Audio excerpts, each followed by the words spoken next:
Kubernetes, the most widely used container orchestrator, is now fully supported by Azure as a mechanism for packaging and deploying applications. Using the Azure Kubernetes service, you can quickly and easily set up a Kubernetes cluster that can grow and change as you need. Azure also has a concept of container instances that can be used. A container has already been defined, and you want to run one instance of it. Provisioning an entire cluster or infrastructure for this isn't an option.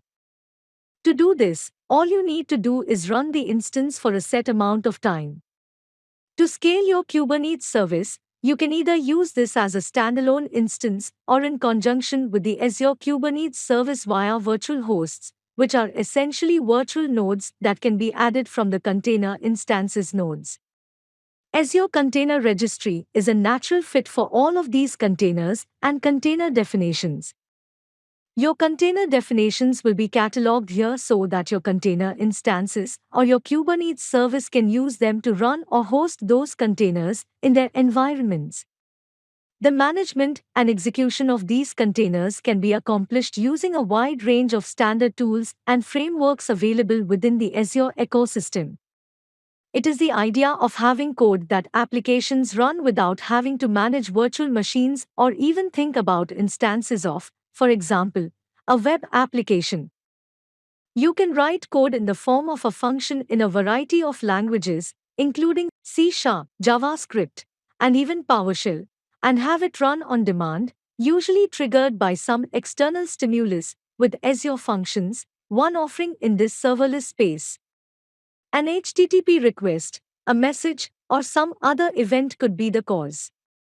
Logic apps are also available, which run without the need for a specific server instance and provide workflow and orchestration of various integrations between systems. Event Grid. This includes a robust mechanism for publishing and subscribing events that may occur in your applications or even in your infrastructure, allowing you to respond to things like virtual machines being started or stopped or to application events that occur. In addition, Logic apps and Azure Functions let you write code without having to worry about how the platform infrastructure is set up. As a result, managing the underlying platform can be made a lot easier with the serverless model. There will be some things that don't fit neatly into those buckets. Azure Container instances can be used as virtual nodes for the Azure Kubernetes service, as I mentioned earlier. As long as a specific event or trigger occurs, they can be used in the serverless model. Container instances are instantiated, run for a brief period, and then destroyed. Using container technology, you can avoid having to deal with infrastructure concerns. Like Microsoft's Azure Service Fabric, this is an option for connecting multiple services in an orchestrated environment. Containers could be those services. They could be anything from a simple executable to a web application or web API. When it comes to Service Fabric, it doesn't really care about the different pieces and lets you mix and match not only containers, executables, and web apps, but you can mix Linux and Windows containers and images as well.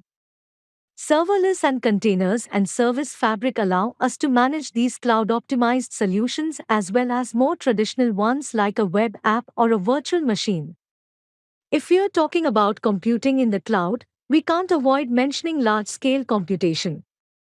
In this case, I'm referring to the Azure Batch service, which makes it possible to manage the scheduling of jobs on a mass scale. So, if you have a lot of work to do, you may need hundreds or even thousands of copies of a virtual machine or an executable running in parallel. Using Azure Batch, you can set up a system to handle your large burst workloads. HD Insight will also be mentioned. These Azure tools are based on the open-source Hadoop frameworks, but they offer a wide range of processing capabilities related to big data and computation.